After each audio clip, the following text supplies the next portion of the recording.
Welcome to Gamescom. We're here checking out A Game of Dwarves, and I've got Sebastian here who's going to talk us through things. Do you want to introduce yourself and tell us a bit more about the game? Absolutely. So my name is Sebastian Thorvaldsen. I'm the designer of A Game of Dwarves. If you just hit OK there, the game is going to start.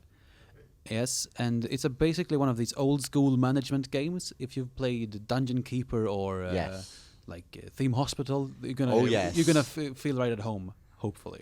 So if you escape, you can skip the very long intro scene. It's awesome, but we don't really have time for that right now, do we? Plus, it also means that there's something for people that are watching. It's like, you don't get to see that. You have to it's wait. awesome. Yeah, that's true. So we can skip this one as well. This is basically the king father throwing the prince out of the colony because he's being a lazy bum. Which is always a fantastic way to go. Yeah, exactly. And he needs to prove himself a real dwarf if he wants to inherit the clans. Okay. Basically. So hit escape once more and we'll be right on the world map. Yeah, click green, of course. And just go, if you use WSD to control the camera, and that's the first tutorial. It's kind of easy, so we skip that one. Oh. Or we play it. Yeah, we could just play this. It's no worries. All of them are fully functional. Dwarflings are young and experienced, and apparently so is the guy playing. So this is basically the how to control the game level. We could skip what he's saying because I pretty much know it by heart by now. So your first task is to learn how to dig. It's a very basic command, and if you hit the pickaxe and you click right there.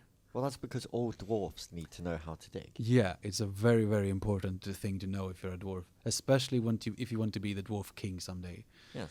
Well, no one's going to take you seriously. No, they're going to be like, you can't dig. You can't dig. How can that be? Yeah. And they're going to start digging there. You have a speed control in your right corner. Bottom right. Bottom right, yeah. Down there. Yeah, which allows you to do it a bit quicker. So you just wander into something called an event room. Well, there's no event in this room, but they could have been. So we randomly generate the maps, except for the tutorial ones.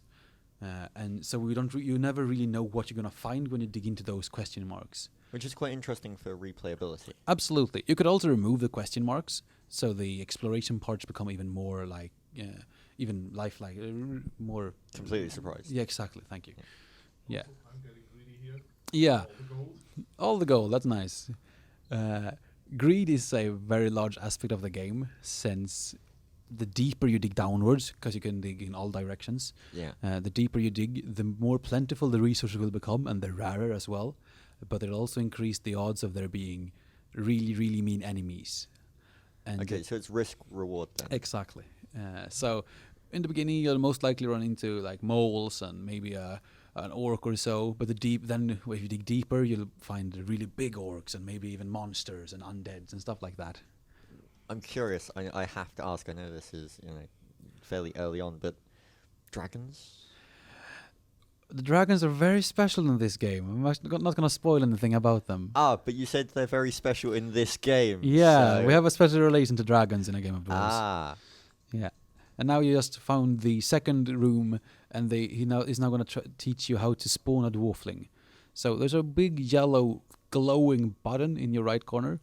So it's the king teaching you. It's your father teaching you. Yeah, your father teaching you. So and he's about to teach you how to spawn a dwarfling. Yeah. So it's kind of the flowers and the bees kind of thing. It's like, well, when a female dwarf really and likes a male another dwarf really like each other's beards, then yeah, exactly like that. Yeah. So if you hit they did have you a hit the fight. plus sign there? Did you hit the plus sign there? Yeah. Yeah. Okay. Then you just close this menu, and you wait for the conversation to end. Yeah. Then bam, you Ta-da. now have a dwarfling. So if you head back to the dwarf spawning machine, it's basically a travel device for dwarves coming from the old Hemfort. Yeah, and the plus sign beneath his name. They all have names. Yeah, they all have names. So if you hit the plus sign beneath him, beside him, yeah, you can now make him the crafter, which is exactly what you need. Okay. Cool. Yeah. So it's a bit of Dwarf Fortress, to be honest. The game, it doesn't really play like Dwarf Fortress, but we... It has a bit of it. Yeah, some of it, your professions, stuff like that, indeed. And of course, I played a lot of Dwarf Fortress in my days, so of course that inspired me a lot. But if you progress through the game, it's not really that similar, sadly. So if you had the build menu, it's to the left, the hammer and the thing. Okay. and then they go bad. So do you want to tell us a bit more about the build menu or what we can see on it? Yeah, absolutely. Right now, since it's a very basic tutorial, you only have access to the things you're supposed to build. But as soon as you leave this level, you have access to everything from like training dummies to chests and traps and walls and lights and whatever you might want to build.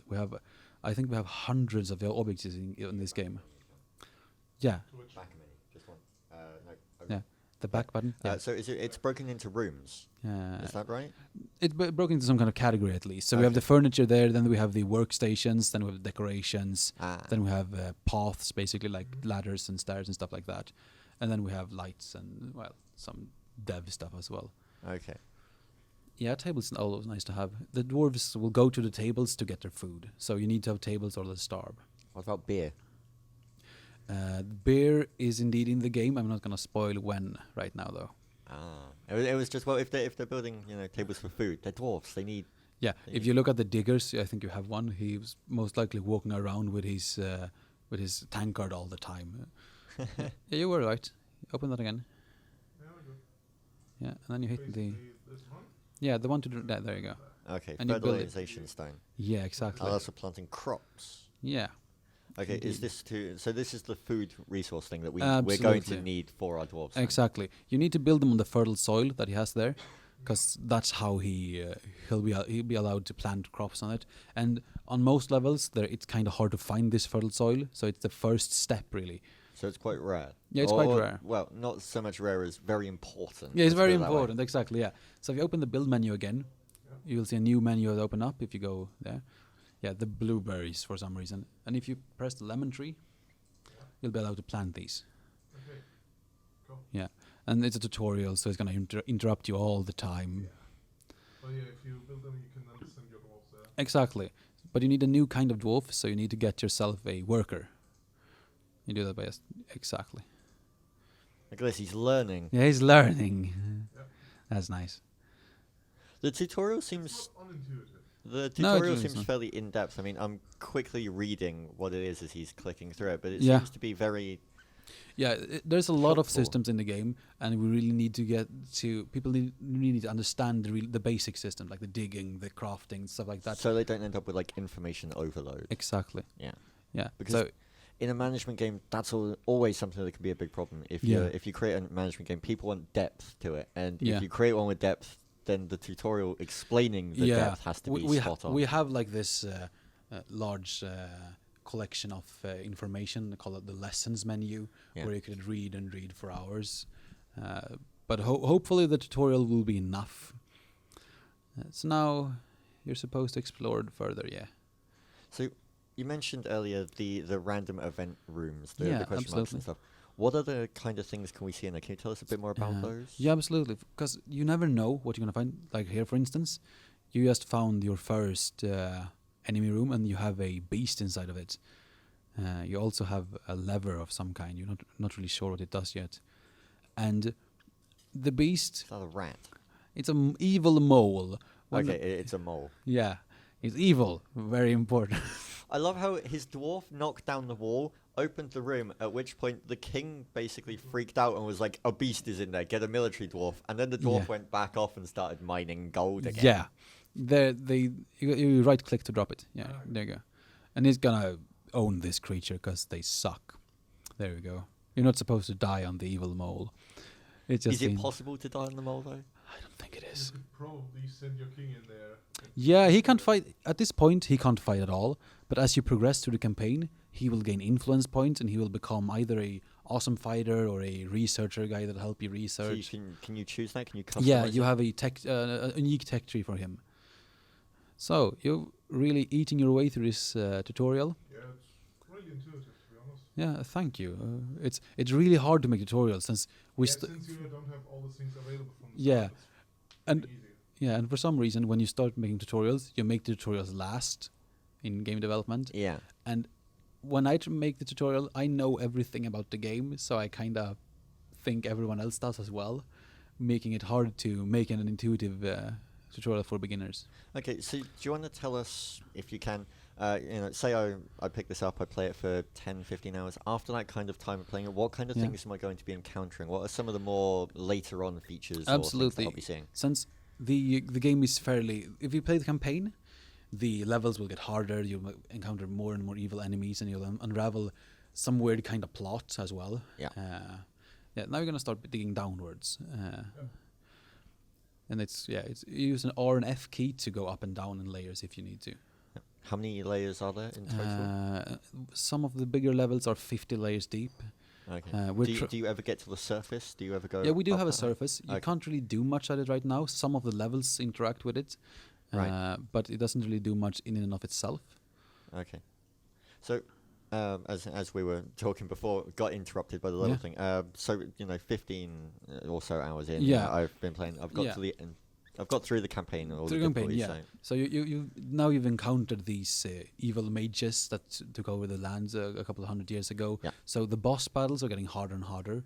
There's boss battles. Yeah, there's boss battles. Ah. And you've most likely gotten used to the to what kind of dwarves you have, to what you usually like to do when you play. Yeah. Your way of playing have really increased. Yep. So you now know how you like to do things. Okay. This is where you most likely will start to expand on that. Okay. You'll experiment with other ways to play, other ways to find, Okay. to deal with threats and enemies, Okay. and hopefully you'll still enjoy it. Okay. That's So the plan at least.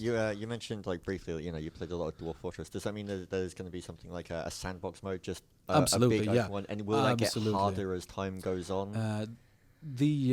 We do have a custom game where the player gets to decide how the world is generated. So Okay. you get to decide, like, I want there to be no enemies. I want there to be loads of resources, and then you just get to play around with it and continuously have fun. And the deeper, of course, there is an end to those levels. Since Okay. once you reach the bottom, we don't really have anything else to find out. Okay. But the deeper you dig, the harder stuff gets. Okay, so do you want to give people a bit more information where they can? Do you have a website or anything where they can go and find out more information? Yes, of course. You can check out the Paradox forum, of course. Yep. So I think it's paradox.com, isn't it? Paradox.net. Forum.paradoxplaza.com. There you There go. you have it. I don't know this. Hang on, You J- know. I'll hold the mic to you. You can say it again. Yeah. Forum.paradoxplaza.com. Yeah. There you And there go. we have the Game of Dwarves forum, and then you can just ask questions and talk to other people. Okay. Yeah. So Do thank you you. have any kind of schedule for the For- game coming out? We're or going for planning? Q4 release for PC and Mac. Okay. Yep. So this year sometime. Okay. Well, Yeah. thank you very much for letting Yeah, us take a thanks look for at your having me, game. guys. Thank you. Yeah. Thanks.